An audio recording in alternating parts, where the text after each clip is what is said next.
Alright guys, so I was gonna clean this keyboard and I thought that I would film it because why not?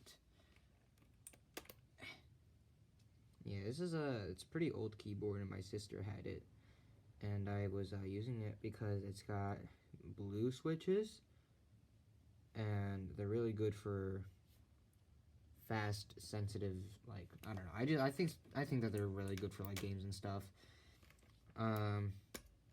I think people say they're actually not ideal, but I like them. I like blue switches. They give me the best sense of clicky clacky. So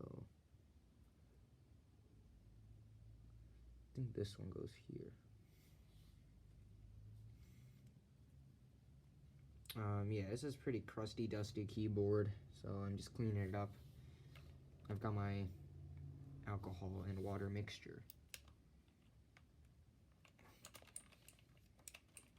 I don't really use this area here, but I might as well clean it.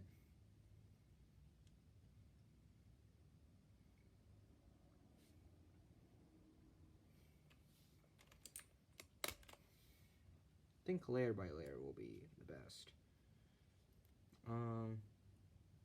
Yeah, I might just like speed up the footage later, because that might look the most satisfying to do. So, yeah.